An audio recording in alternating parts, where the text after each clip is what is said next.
Good afternoon. This is Mae Brussell in Carmel, California. Nice Labor Day. It's September the 5th, 1977. And this is Dialogue Conspiracy number 285.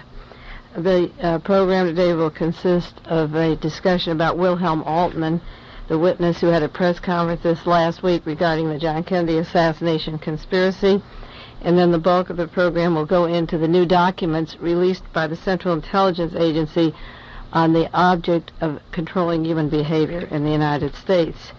Mr. William Altman, the Dutch journalist, came forward in April of this year, no, it was in the end of February, and said that George DeMohrenschildt, his friend and associate who was working on a book on the Kennedy assassination, was missing. And 3 weeks later, George DeMohrenschildt was dead. William Altman had a press conference in Washington just this last week, August the 30th, 1977, and he wanted to tell the story about a witness that he has who has the John Kennedy assassination story down pat, who ordered the killing of John Kennedy. He said at the press conference that Gerald Ford had received complete information as to who had killed John Kennedy long ago and had covered that up.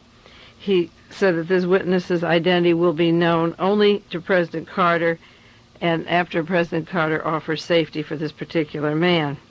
Altman's source of information, a lot of it, as I say, was from George DeMohrenschildt, who he claims was murdered in Palm Beach, Florida in March 1977.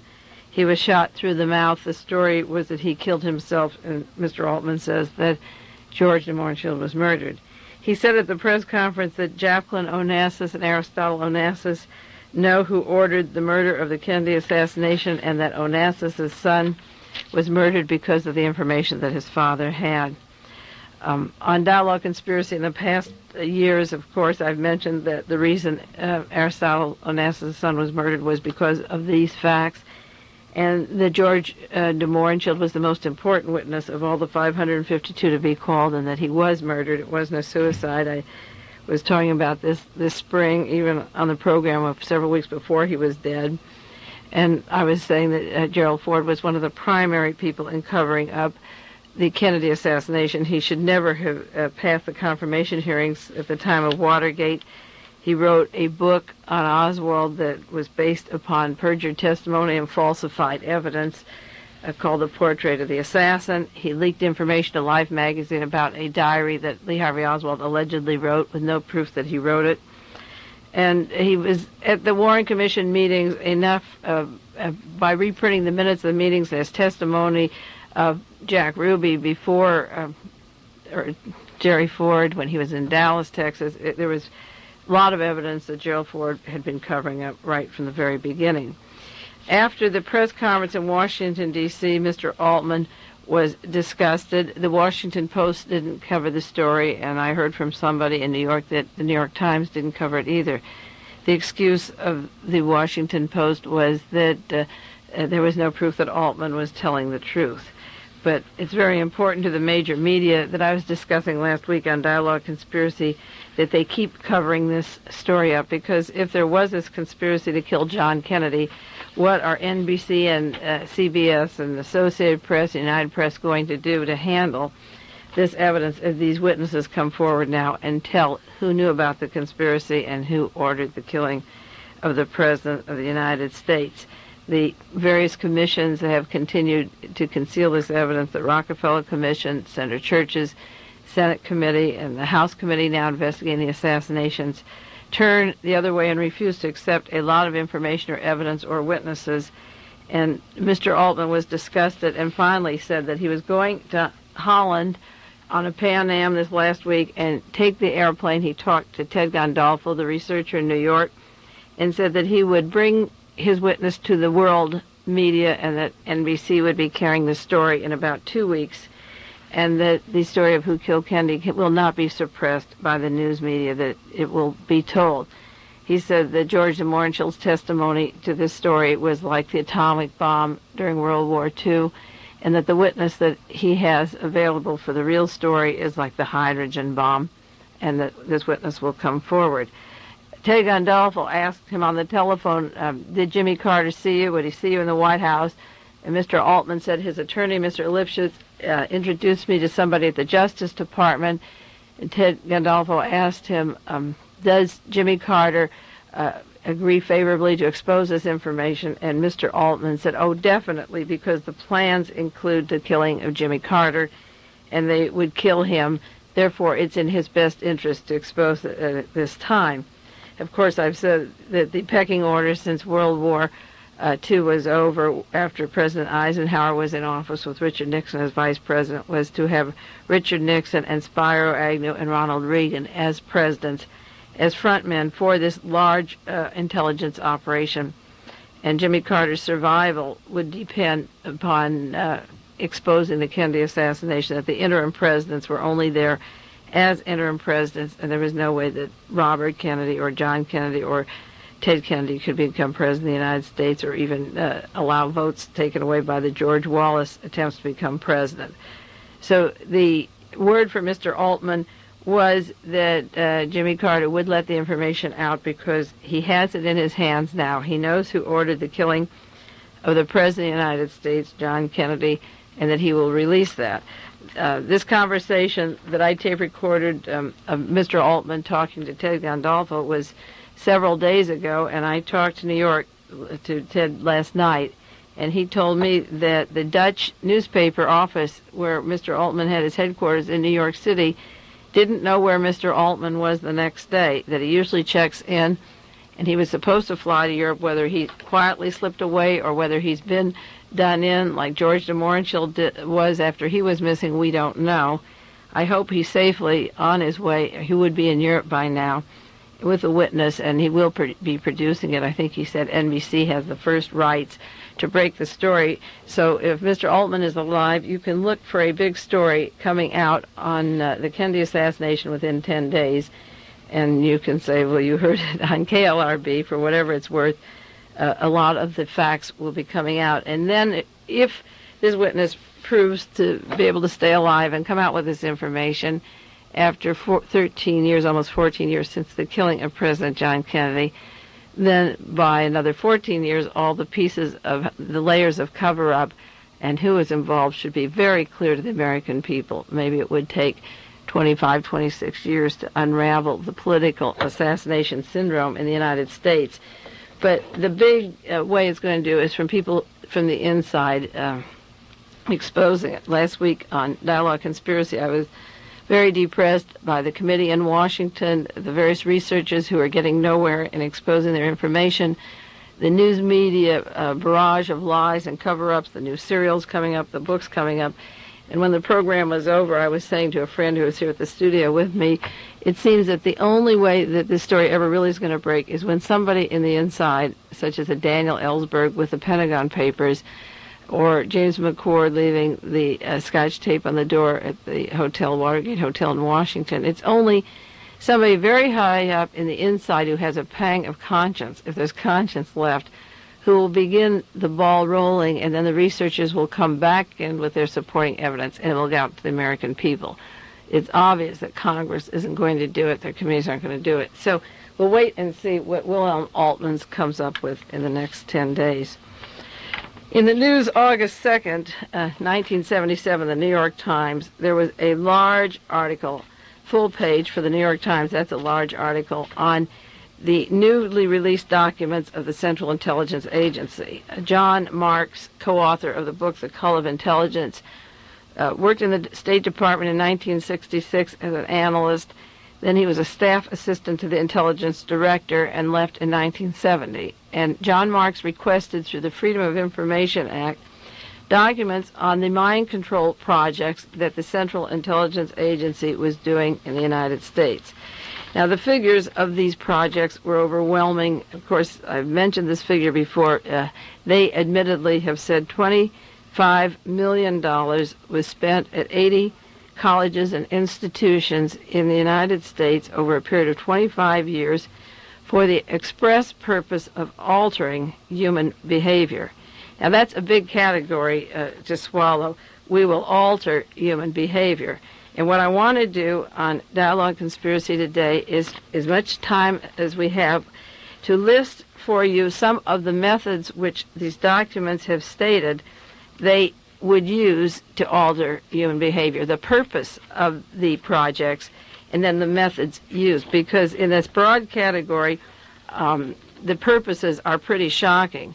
Now, the sources of my information that I'm sharing with you come from the New York Times, the Washington Post, the Los Angeles Times, the San Francisco Chronicle, the San Jose Mercury, the Monterey Herald. They have generally been disseminated to various pieces of news the month of August 1977. But when you compile them, like I did, and put them into columns, you get a story that is pretty shocking. And I do want to stress the methods by which the federal government took $25 million of our taxes and surreptitiously, this is without permission or knowledge of individuals, went about altering their human behavior. And this started immediately in 1947, according to the Pentagon and CIA documents.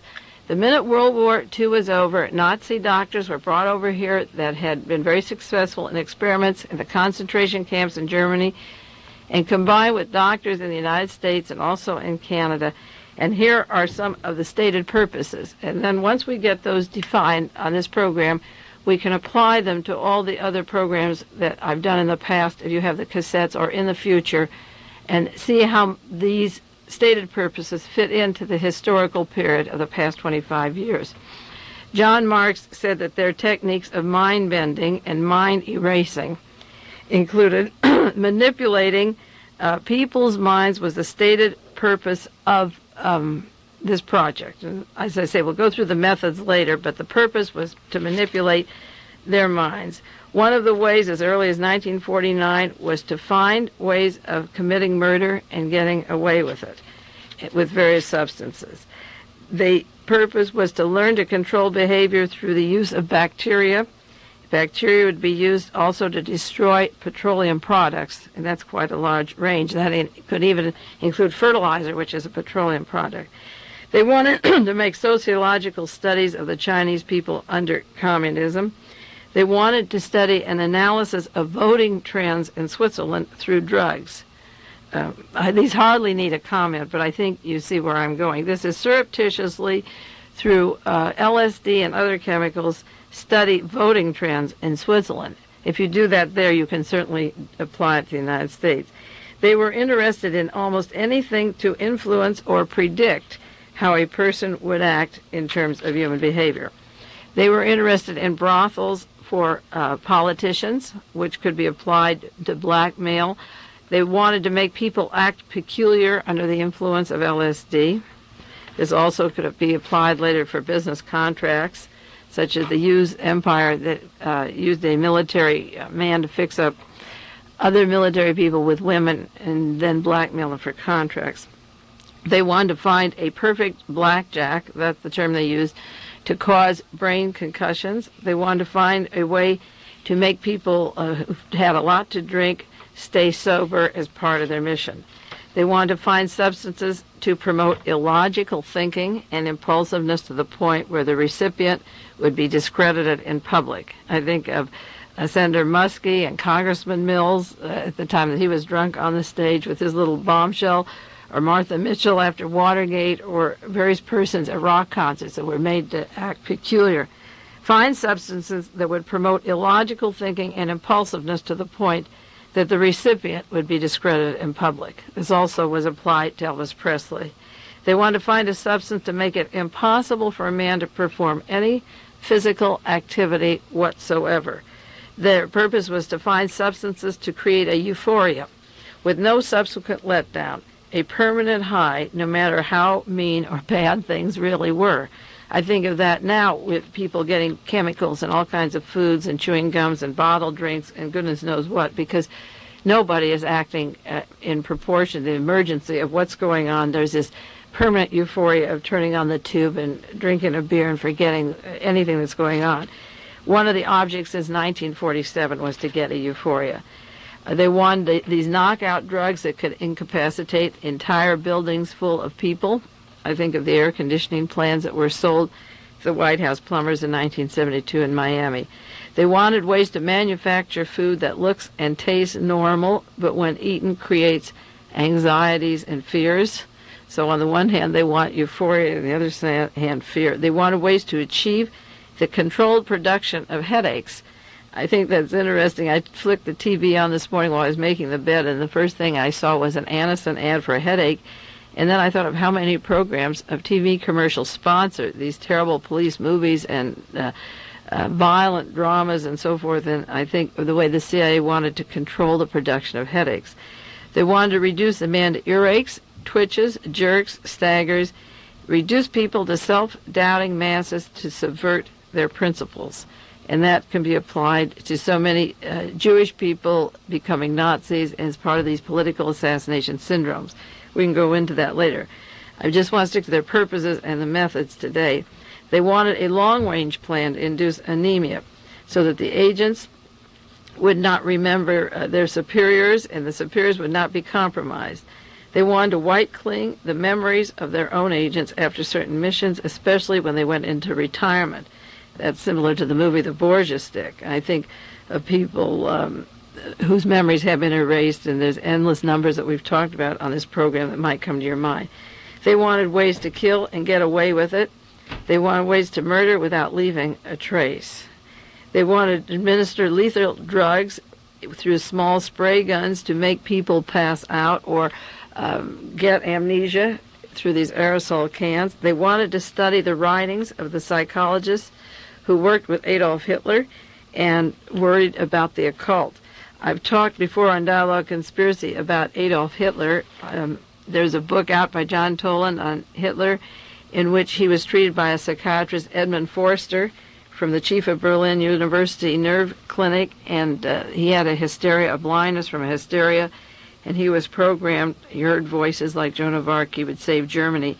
Ernest Weiss, another doctor, wrote a book called The Eyewitness, a Soldier, in which he suggests that Hitler was given hallucinogenic drugs and hypnotic suggestion. And we have leaders like Donald DeFries or David Berkowitz or many of these people following the pattern of Hitler. The New York Times mentioned specifically that the CIA wanted to get the work of the hypnotist of Adolf Hitler and bring it to the United States. They wanted to use LSD and drugs surreptitiously as an offensive operational usage against the enemy without defining the enemy, because remember, the 80 American institutions became the enemy to be tested.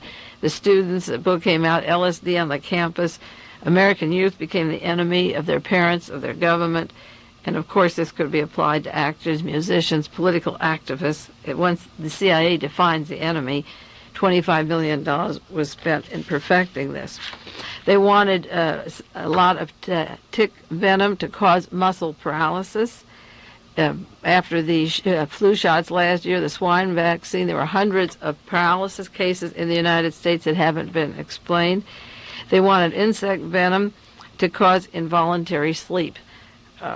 Whether that's just temporary for an hour or death wasn't defined in the New York Times articles. They wanted brainwashing techniques to speed up the treatment of psychological patients, eliminate their bad feelings and attitudes. That may be one positive use, but so far that's the only positive use I can see out of the testing. They wanted to compare the effects of LSD and alcohol and predict how a person will react in a given situation. They wanted to identify the pleasure and pain centers of the brain, and this was done, of course, through electrodes and LSD, and the subjects weren't aware that they were being tested. They worked on monkeys and then carried these experiments over to humans. They wanted to produce a maximum level of physical and emotional stress in human beings, which was done in various hospitals and institutions, and they wanted to discover the biochemical mechanism to cause deliriums. They wanted to render an individual helpless or animals helpless and immobile, either consciously or unconsciously, until definite control measures could be instituted. That means that a whole town or community could be taken over if everybody is left immobile. And I think this is one of the reasons for the animal mutilations, is to get the animal defenseless and then skin them and cut off the tongue, the genitals, and leave them around to frighten the communities, which is happening in the Midwest and South and seems to be linked to Army helicopters. They wanted to find instances and situations where an advantage could be utilized of rendering people immobile and unconscious. And in quotes, they said, the advantages here are too numerous to be mentioned. In 1960, it was great to go for a project of making an individual helpless, And all of these, again, were added surreptitiously, without permission, and secretly. They wanted to find ways to lower the IQ, and one of the institutions that they wanted to experiment on it that has been revealed is Stanford University. Frederick E. Terman is mentioned as a recipient of CIA money at Stanford University. And you know, Mr. Terman was one of the men working on IQs and gifted children at Stanford. Stanford was the home of the Stanford-Binet IQ test that have now been written up in a book by Mr. Ehrlich as being totally racist and without any redeeming value. The IQ test is geared to keep black people and minorities out of the mainstream of the economic and social culture by reducing their ability to get an education, testing them and screening them out, and gearing the questions towards a slanted way. So one of the stated motives that came out August 21st was to lower IQs, and one of the institutions that is named as the recipient is Stanford, and Stanford is the home of the IQ test. They wanted to give drugs, LSD, to Vietnam veterans and test them and see if the drugs would work after they were alcoholics, work on alcoholics and turn them to drugs, and then from drugs to killers. And again, I think of the drug scene, the rock festivals at Altamont, the various rock concerts, and the drugs that were administered or handed out, particularly the killing up at Altamont that the Hells Angels did after a laboratory from Oakland supplied them with what was supposed to be a drug such as LSD. They wanted what was known as a K drug, that means knockout, to terminate advanced cancer patients. And I think of Jack Ruby and Martha Mitchell and there's some other famous cancer patients that were quickly terminated after a very short cancer. The CIA could experiment on giving cancer, and then they could have drugs to kill advanced cancer patients. They got them into a hospital in Georgetown, right in Washington, D.C., and I think of Hubert Humphrey with his cancer, or Mr. Hart, Senator Hart, called the conscience of the Senate, who died last year, the one man who really spoke up against some of the things happening in Washington, D.C. If you begin to chart out who's getting the cancer and who's living, who's speaking up, it would be very interesting now that the CIA has admitted testing these cancer drugs. We've suspected it a long time, but this is one of their stated purposes. They wanted amnesia drugs to silence their agents, and we know that works. It worked very well on many people on their deathbeds. They couldn't remember or talk really about what happened or what they saw. They wanted a person to not be able to disclose intentionally or inadvertently after they left the agency, produce the amnesia, protect the CIA, in quotes, by various means, that they could control amnesia by various means. And I've said the Son of Sam or Gary Gilmore or Jack Ruby or Sirhan, and maybe many of these famous people were controlled through the use of drugs for amnesia. They wanted to cause reversible chemical lobotomies by using LSD and other chemicals to produce the effect of a lobotomy. I always have to clarify in the listing of the drugs that they use, I'm not talking about a pure LSD. Other chemicals similar to LSD were used and combined and slipped surreptitiously into food and drinks or given in other forms at hospitals with chemicals at 80 institutions, $25 million, 25 years, and I'm just reading their stated purposes of the Central Intelligence Agency. They want to find substitutes for codeine other than codeine as a painkiller. I don't know why they'd want to do that. They want to find they wanted to find ways to murder without leaving any characteristic pathological findings of any kind. They tried this on Northrop airline pilots, giving them LSD for experiments, and I think of the airplane pilot that had Dorothy Hunt when she was landing in Chicago at the height of the Watergate, just after the story broke. It was December after the Watergate burglary and arrest, and Dorothy Hunt was a bag woman for the CIA and hush money. The last thing her pilot said on the recording system was, "I'm sorry," and he went under. And I wonder if these pilots were given anything in their food that would time it so when that plane went down just outside of Chicago, the FBI agents were there, 40 or 50 of them, ready to swoop up the evidence outside of the airplane, because they wanted to find ways to kill without any pathological findings. I think of the airplane crash of Dag Hammarskjöld or Walter Reuther, many people who have died without any trace of them, or William Harvey, who testified before the Senate committees, and he had a heart attack, and I've mentioned before that an agent of the CIA told me that he provided the medication for that heart attack. They wanted to regress the mind through the use of hypnosis as well as drugs. They wanted to disturb memory, discredit people through their behavior, to alternate their sex patterns. Maybe this is why you see so many people that are becoming gay or so many lesbians up front. The CIA has had chemicals to try to alter sex patterns. Maybe some of these changes are that people are just open around their relationships now and coming out that there's always been as much of this. But when you read that the government has to chemically find ways to alter sex patterns, it's pretty frightening. And this is admittedly one of their projects. And of course, using drugs to create information that would come out, illicit information, and create emotional dependency. We see so many young people growing up today who leave home late, that don't get out in the world, who have a harder time making it, that are dependent upon the families, and I wonder how much emotional dependency is going through their diet of whether it's the television or the food and the chemicals that they're getting that is creating this kind of dependency. The CIA wanted to unlock the minds of sexual psychopaths. They went into Michigan, Iona State Hospital, to unlock their most secret thoughts and use chemicals and drugs and hypnosis to find out what they were thinking. They wanted this material to be used as a weapon. This was stated in the newspaper August the 9th. LSD would be useful as a weapon, and it is that weapon that I think was used in the 60s and 70s to break up the entire youth movement through the experiments on the Manson family and the SLA.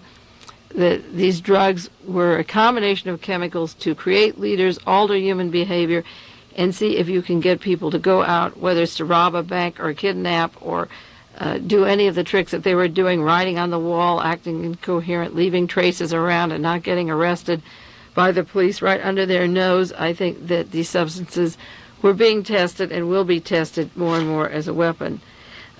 Dr. Sanborn Bach-Oven was working with this project. Bach-Oven reminds me of Nazi Germany. It's not very funny, but it's a funny name for this project. They wanted to find the effectiveness of these substances on all social levels, high and low, Native American Indians, foreigners, and one of the gentlemen behind the testings was General Lyman Kirkpatrick. He was a CIA inspector who was behind these projects of mind testing. He's the man that Jimmy Carter suggested to be deputy director of the Central Intelligence Agency just a few weeks ago or a month ago. And the same man was behind these testings and was a part of them going all along. And in quotes, this is what Kirkpatrick wrote: "It is of great significance that the testing has been performed on a variety of individuals within these categories." I think of Mr. Oakes, the Indian leader that was killed. First he was hit on the head in San Francisco and almost died, and when that didn't kill him, he was shot in the woods, and the man who killed him was let off. These people could be given substances that let their guard be down. They can be taken in a place where they're in danger, be shot, and not taste the substance in their food, and their resistance is down.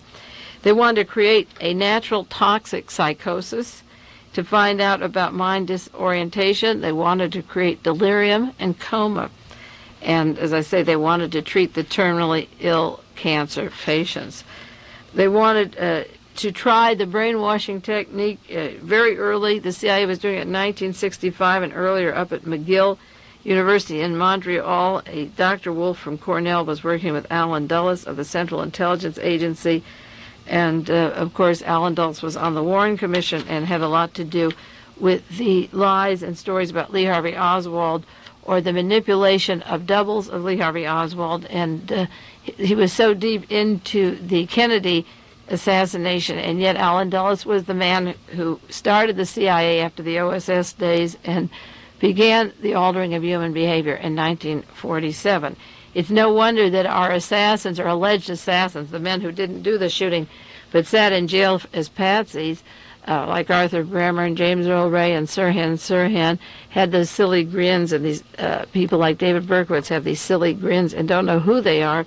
When men like Alan Dulles of the CIA began experiments as early as 1947 and could achieve these conspiracies and hide them, and these memories are erased from these men.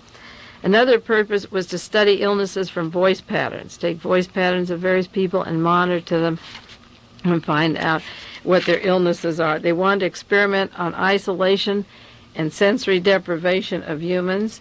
They put some nurses in a room, just a short time in a dark room, and drove them practically crazy with bad effects after just a half hour, and yet they put men in solitary confinement in the prison for years at a time. And I'm sure that this is part of the brainwashing experimentations that continues on. They wanted to demonstrate how hypnosis can help espionage agents. They used sodium pentothal. Candy Jones wrote about that in her book. And they wanted to study potent drugs, all kinds of drugs, thorazine, LSD, Serenel, to test human minds and to immobilize human beings. They were using these drugs. They had to elicit information, as I say, and create the dependence and control behavior through all of these methods. They wanted to find out at what point somebody will do our bidding against his will, even against the fundamental laws of nature and self-preservation. That is one of the most disgusting purposes of this whole mind-bending program. In quotes, to get the control of an individual to the point where he will do our bidding against his will, and even against such fundamental laws of nature and self-preservation. I think of the Nazi leader, Mr. Cowan, in Chicago, whose father was at Auschwitz in a concentration camp, and he is becoming the overt leader of the American Nazi Party. About 14 years ago, there were Nazis arrested in Los Angeles, and Paul Coates, the newspaper man, interviewed them, and one of them was Jewish. And they went into the problem of fratricide and his wanting to kill his father and becoming an active Nazi. I think of Bernard Weissman at the time of the Warren Commission hearings, who was called as a witness. His testimony is in the 26 volumes of the Warren Commission hearings. You can find it indexed in volume 15, who testified they wanted to use my name the day that Kennedy was killed on the poster because I am Jewish, even though it was paid for by the Birch Society. When they asked Jack Ruby, why did you kill Lee Harvey Oswald, he said, I wanted to show them a Jew had guts. They turned David Berkowitz around from a Jewish boy to a baptized Baptist, and he became this notorious Son of Sam killer in New York City. I talked this week to a member of the Manson family. She was one of the original members before Charles Watson joined the group, and she told me things about the Manson family and the drug testing there, and I asked her if she wanted to do a book with me. And she was scared to do it for various reasons that I won't go into here. And I said, well, what have you got to lose? You have nothing to lose if you're silent. But in my case, I feel that it's important to get this information out. I said, you're white and Christian, and you've got enough to handle now with what happened. She had been on death row 3 years. And I said, it's silly for you to write this book if you feel uneasy. And she said to me, I'm an orphan. My mother, my grandmother, and my father's mother, my mother's mother were killed in concentration camps in Nazi Germany, and I was an orphan, and both grandparents were murdered by Adolf Hitler. And she joined the Manson family knowing that Charles Manson's hero was Adolf Hitler. This is what the LSD tests do. We could go on, and this is the insidious level of turning people against their belief systems. In quote, the purpose of Bluebird Artichoke was to get control of an individual to the point where he will do our bidding against his will, and even against such fundamental laws of nature as self-preservation. They wanted to find systems of delivering, as I say, in food and drinks or injections. That was one of the ways to inject to alter the human behavior and make this drug program an offensive weapon to figure out how to sabotage crops and material sabotage in addition to oil products such as fertilizer. You remember John Kennedy was furious that the CIA put chemicals into a sugar crop from Cuba that landed in Puerto Rico on the way to the Soviet Union. And he said, we'll go into chemical warfare if you do this. And he was just furious. Well, the CIA was working then and probably still now on crop and material sabotage, as well as unlocking people's secret and innermost thoughts. They had to find the levels of your brainwashing, and they did it through various people in hospitals, prisons, private mental hospitals, without their consent, with a combination of various drugs. The whole program is so offensive, and as I say, you can break down the applications, the using of call houses for blackmail. You could control the police chief, the district attorneys, members of Congress, visiting officials, get government contracts, and then they wanted to utilize, as I say, the aerosol cans to have a delivery system of psychochemicals, such as LSD and spray cans for a weapon. And I think of Robert Albanap, the chemist who has the large control of the aerosol cans, who put Richard Nixon into power, helped Richard Nixon, worked with John Mitchell and the intelligence community, and the aerosol cans became a weapon of study and I'm sure application to spray people to alter their behavior just through the aerosol cans. Another purpose was to cause schizophrenia in a way that wouldn't be diagnosed by doctors who saw the person. He could be called in and not be recognized. They wanted to cause amnesia, instant or long range, and total brainwashing. And these were the stated purposes, just not from the Senate reports or the Rockefeller reports, but just in the New York Times and the new exposés that have been declassified.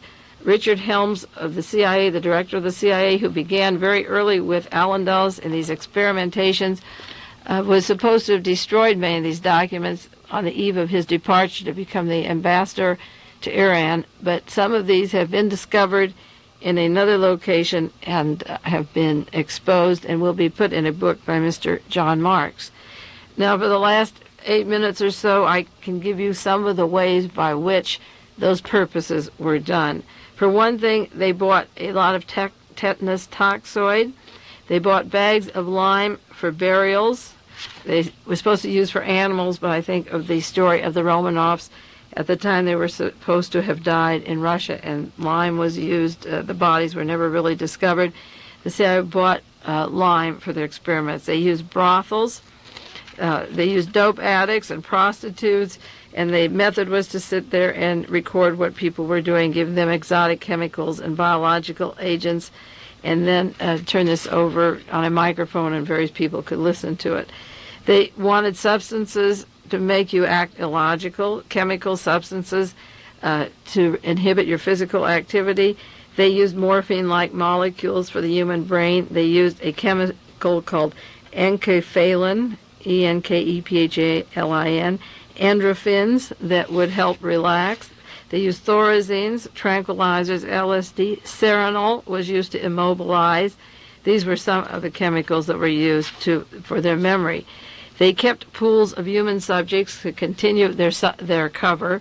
In Georgetown, they had medical patients there, and then they had a pool of other people in the hospital, so nobody would know that the CIA was doing these experiments, and they used them on animals, and they also used them on humans.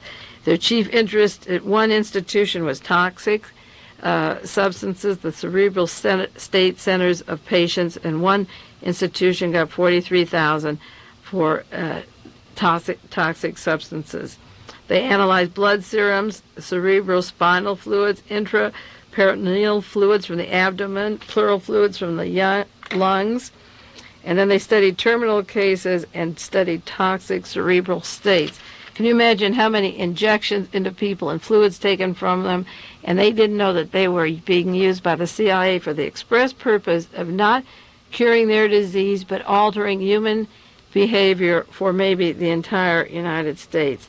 They found two chemical substances, sodium fluoroacetate, which ingested that would cause death without any lesions. They found tetraethyl lead that could be dropped on the skin with no lesions that would cause quick deaths. They looked into these exotic methods that I mentioned once before, putting a person in a tightly sealed room with a cube of dry ice, and they would die without any chance of being detected. And of course, they used pillows to smother and bath towels to strangle. They tested substances to administer surreptitiously certain thiols, Thiols, or chemical compounds analogous to the alcohol, and they wanted curare-like effects on these thiols. They studied vital organs other than the brain to see what made your mind go from a wild mental disorientation into finally delirium or comas. They gave everyone a help.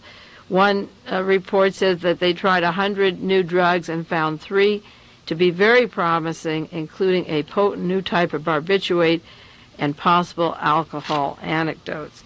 At the Georgetown University, the CIA sponsored this project with full professional cover provided for 3 biochemical employees of the chemical division of the Army and the CIA. And in quotes, the human patients would be available under controlled clinical conditions with the full supervision of, and there's a blank. This drug project took, as I say, 25 years, and the effect of it we're still feeling. They went into criminal records in Michigan, and the way they did their research was they selected people from the police files, the Detroit recorders, court psychiatric clinics. The state judges were informed about the CIA tests, and they actually went into court files to take certain people that were in these hospitals or prisons and to begin experiment them. They exploded with liquid filled with glass models to test the brain blowing up. They tested brain concussions and air guns with a small sack filled with lead shots that when it came next to the body exploded and only took a minute blast to cause a concussion. They had injections of small quantities of gas on cubic centimeters that they put into the spinal cords. As they say, they used tick venom to cause muscle paralysis. They tested alcohol and chloropromazine. That's another chemical that was mixed into these experiments. I gave you the purposes of these alterings of human behavior. These are some of the ways they did it. They hypnotized people in hotel rooms. They used LSD, and to that, in quotes, they added related materials. And there's a whole category of chemicals which I have that they've used through the years, but which have not been in the major media yet that I can get a hold of. They used magicians. They used, as I say, thorazine, Serenel. Thorazine is now on the market for human consumption. They tested Serenel, which was taken off the market for humans, and they found it immobilized primates. Well, that is a pretty grisly account. I may next week continue on Dialogue Conspiracy with more of the ways that they experimented on these particular people. The purposes are so grotesque, and I think stated and listed as I have done, you'll see that they cover practically the whole era of political conspiracies and assassinations, getting agents to be useful, turning them against their belief system, studying pain, how to murder without being discovered. It was more than just altering the human behavior. It was actually changing a whole society sociologically around through chemicals and hypnosis and surgery. I believe that is what they've been doing. They're admitting they're doing it, and all you have to do is look around and see that it's working. Well, I don't mean to be so depressive. This is a pretty bad way to end, but we'll continue next week more on the mind control. This is Mae Brussell in Carmel, California. It's Dialogue Conspiracy. You keep well and keep your mind straight till next week. There is a truth, I thought to myself, while driving down Route 68. The car in front is a Renault. It's not behind, it's not a Ford. There is a truth, and how things happen. If it was yesterday, it wasn't 1894. And if tomorrow not a two come true, there'll be another truth in store. And those who think there is no truth, that all depends on point of view, will lock us up, fire the bombs made only for a gentleman. To you, President, is just a choice. He should not incite or claim his fame. One November night, I heard the screaming horns. A new America that changed her name. We're not the same, you and I are not. And you who call free thinkers enemies, you are clearly now the enemies. And we will do what we must do to keep it free, like I was right. And she must sing, and they must slave. You must have heard that we will never really rise again. The minds behind the plastic mules gave the word. They cannot just mow us down. It's they who are the arch anemic ones. Ours are free and tender girls. Ours are mountain climbing sons.